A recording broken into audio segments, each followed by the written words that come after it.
दोस्तों, मखाना आखिर कैसे बनता है, इसकी सच्चाई जानकर आप भी हैरान हो जाओगे। और दोस्तों, क्या आपको पता है कि दवाई का कैप्सूल बनाने के लिए सूअर और सांड की हड्डी और चमड़ी का इस्तेमाल किया जाता है? और क्या आपको पता है कि टोमेटो केचप को फैक्ट्री में कैसे बनाया जाता है? अगर नहीं पता है तो टेंशन लेने का नहीं, क्योंकि इस वीडियो में हम आपको डेली लाइफ में इस्तेमाल होने वाली हमारी सेहत से जुड़ी ऐसी ऐसी चीजें फैक्ट्री में बनते हुए दिखाएंगे जिसकी नॉलेज हर एक इंसान को होना चाहिए। दोस्तों, फैक्ट्री का जानकारी भरा सफर स्टार्ट करने से पहले हमारे वीडियो को एक छोटा सा लाइक करके चैनल को सब्सक्राइब कर लीजिए, क्योंकि वीडियो हमने बहुत ज्यादा मेहनत से बनाई है। चलिए शुरू करते हैं। Tomato ketchup process. दोस्तों, टोमेटो केचप एक ऐसी चीज है जो कि हर किसी को खाना पसंद है, लेकिन क्या आपको पता है टोमेटो केचप फैक्ट्री में आखिर बनता कैसे है? तो देखिए दोस्तों, टोमेटो केचप बनाने के लिए सबसे पहले टमाटर की खेती की जाती है, और जब टमाटर पूरी तरह से पक जाते हैं तो फिर इनकी हार्वेस्टिंग की जाती है, जिसके लिए इस एडवांस मशीन का इस्तेमाल किया जाता है। ये मशीन टमाटर की पूरी बेल को अपने अंदर खींचते चलती है, जिसके बाद ये मशीन अपने ऑटोमेटिक सिस्टम की मदद से टमाटर की बेल और घान कचरे को अलग करके पीछे फेंकते जाती है, और बिल्कुल साफ टमाटर को मशीन के साइड में चल रहे कंटेनर में भरती जाती है। दोस्तों, इन टमाटरों की हार्वेस्टिंग करने के बाद इन्हें काफी बड़े पैमाने पर फैक्ट्री में लाया जाता है। फैक्ट्री में लाने के बाद सबसे पहले इन टमाटरों को ट्रक से अनलोड करके कन्वेयर बेल्ट पर डाल दिया जाता है, और फिर आगे ये टमाटर कन्वेयर बेल्ट के जरिए पानी के बड़े से कंटेनर में गिरते जाते हैं, जहाँ इन टमाटरों को पानी से अच्छी तरह धोया जाता है। और जब ये टमाटर बिल्कुल साफ हो जाते हैं तो इन्हें कन्वेयर बेल्ट के जरिए वर्कर्स के पास भेज दिया जाता है। यहाँ वर्कर्स इन टमाटरों में से खराब टमाटर छांट कर अलग कर देते हैं, जिसके बाद इन टमाटरों को एक ऑटोमेटिक मशीन से गुजारा जाता है। ये ऑटोमेटिक मशीन अपने सेंसर की मदद से कच्चे और हरे हरे टमाटर को बाहर निकाल फेंकती है। अब बचे हुए इन लाल टमाटरों को उबलते हुए पानी में डाल दिया जाता है, और जब थोड़ी देर उबलने के बाद इन टमाटरों की स्किन गलने लगती है तो इन्हें गर्म पानी से बाहर निकालकर आगे रबर की घूमती डिस्कों के ऊपर से गुजारा जाता है। साथ ही साथ इनके ऊपर से काफी फोर्स के साथ गर्म पानी भी गिराया जाता है, जिसकी वजह से इनका छिलका बड़े आराम से उतर जाता है। इसके बाद इन टमाटरों को कन्वेयर बेल्ट की मदद से आगे भेजा जाता है, जहां वर्कर्स इन्हें हाथों से पकड़ कर अच्छी तरह से चेक करते हैं, ताकि कोई भी टमाटर छिलके के साथ न चला जाए। इसके बाद इन टमाटरों को एक ग्राइंडर मशीन में डालकर इनका पेस्ट बना लिया जाता है, जिसके बाद इस पेस्ट को एक मिक्सिंग मशीन में डाल दिया जाता है। इस मशीन के नीचे वाले हिस्से से शुगर सिरप को डाला जाता है, और मशीन के ऊपर वाले हिस्से से टमाटर के पेस्ट को डाला जाता है। इसी दौरान इसमें मसालों को भी डाल दिया जाता है, और फिर इसे अच्छी तरह मिक्स करके 100 डिग्री पर हीट करके पका लिया जाता है। और जब ये अच्छी तरह से पक के टोमेटो केचप बन जाता है तो फिर इसे बोतलों में भरकर पैक कर दिया जाता है। मखाना मेकिंग प्रोसेस। दोस्तों, आपको जानकर हैरानी होगी कि मखाने की खेती जमीन के ऊपर नहीं बल्कि जमीन के नीचे तालाब में होती है। इसके लिए सबसे पहले तालाब से जलकुंभी और दूसरे अनवांटेड पौधों को अच्छी तरह से साफ कर लिया जाता है। उसके बाद दिसंबर से जनवरी महीने के दौरान तालाब में मखाने के बीजों की बुआई कर दी जाती है। देखिए दोस्तों, मखाने का बीज कुछ इस तरह का दिखाई देता है। दोस्तों, मखाने की बुआई के कुछ दिनों बाद जनवरी से फरवरी महीने के दौरान मखाने के छोटे छोटे पत्ते पानी की सतह पर निकलने लगते हैं, और फिर अप्रैल से मई महीने तक पूरा तालाब इन बड़े बड़े कांटेदार पत्तों से भर जाता है। साथ ही साथ इन पौधों की जड़ें भी पानी के अंदर काफी लंबी और रेशेदार हो जाती है, और अप्रैल महीने के लास्ट वीक तक इन पौधों में धीरे धीरे फूल निकलना भी शुरू हो जाता है। ये बैंगनी रंग के फूल मई के फर्स्ट वीक से बड़ी तेजी के साथ आने लगते हैं, और मई माह की एंडिंग तक इन फूलों में फल लगने में शुरू हो जाते हैं, जो कि स्पंजी और कांटेदार होते हैं। दोस्तों, इसके एक फल में तकरीबन 70 से 110 बीज होते हैं।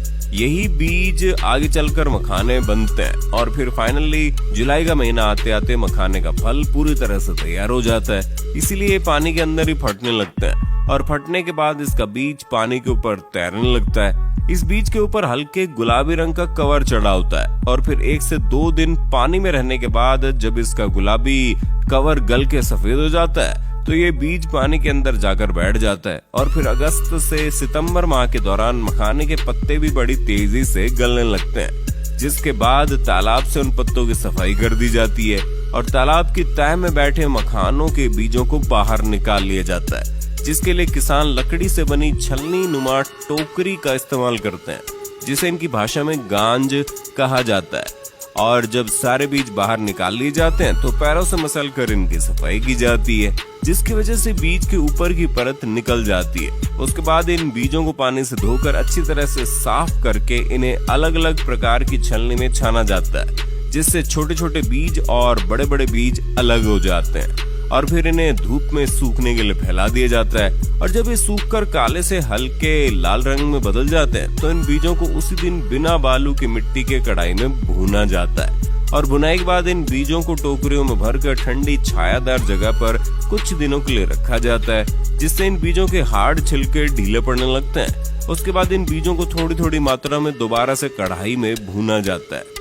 इस बार इन बीजों को 4 मिट्टी की और 1 लोहे की कढ़ाई में यानी कि टोटल 5 कढ़ाई में भूना जाता है। और जब लोहे की कढ़ाई में भूनते समय इन बीजों से फट-फट की आवाज आने लगती है तो इसे तुरंत बाहर निकाल कर लकड़ी के हथौड़े से एक ठोस जगह पर पीटा जाता है, जिसकी वजह से इन बीजों का हार्ड छिलका टूट जाता है और काफी गर्म होने की वजह से अंदर का बीज फूटकर लावा के रूप में बाहर निकलता है और इसी लावे को हम मखाना कहते हैं। जिसके बाद इन मखानों से छिलके को अलग करके इन्हें पैक कर दिया जाता है। Chip making process. दोस्तों क्या आपको पता है लेज यानी चिप्स जैसे प्रोडक्ट फैक्ट्री में आखिर बनता कैसे है?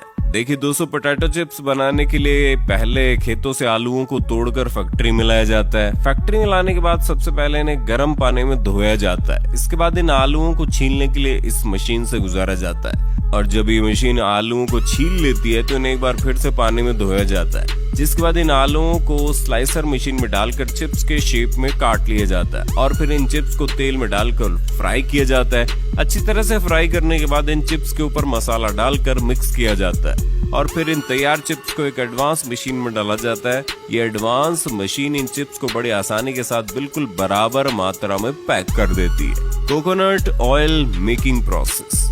दोस्तों ये तो आपको पता ही होगा, नारियल का तेल सिर्फ सर में लगाने के लिए नहीं होता बल्कि खाने के लिए भी इस्तेमाल होता है। लेकिन क्या आपको पता है नारियल का तेल फैक्ट्री में आखिर बनता कैसे है? देखिए दोस्तों, नारियल का तेल बनाने के लिए सबसे पहले नारियल के पेड़ों से कच्चे नारियलों को तोड़कर फैक्ट्री में लाया जाता है। फैक्ट्री में लाने के बाद इन्हें कुछ दिनों तक सुखाया जाता है और जब ये सूख जाते हैं तो इनके ऊपर ही छिलके को उतार लिया जाता है और फिर एक मशीन की मदद से इनके हार्ड शेल को भी तोड़कर निकाल लिया जाता है। अब वर्कर्स इन नारियलों की ऊपरी लेयर को भी छील कर इन्हें टकला कर देते हैं। इसके बाद इन नारियलों को पंक्चर करके इनका सारा पानी निकाल लिया जाता है। फिर इन नारियलों के छोटे छोटे टुकड़े करके इन्हें 3 बार अलग अलग करके धोया जाता है। अच्छी तरह से धोने के बाद इन्हें ग्राइंडर मशीन में डाल दिया जाता है। ये ग्राइंडर मशीन इन्हें पीसकर बारीक पाउडर में बदल देती है। इसके बाद इस बारीक पाउडर को कंप्रेसर मशीन में डाल दिया जाता है।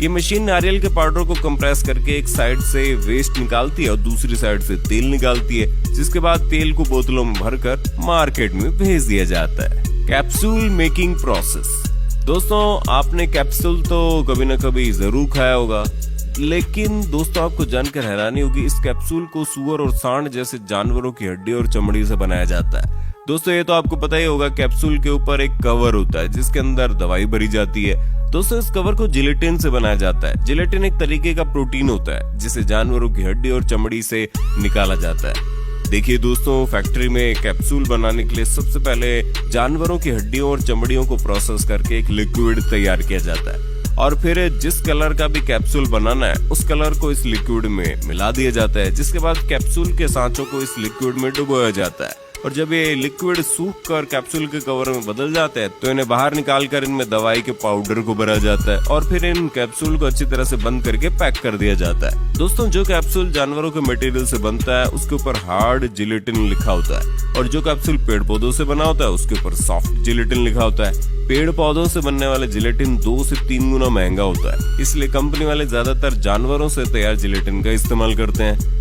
दोस्तों हमारी मेहनत का फल देने के लिए वीडियो को लाइक करें, शेयर करें और दोस्तों आप किस टाइप का वीडियो देखना पसंद करते हैं हमें कमेंट करके जरूर बताओ।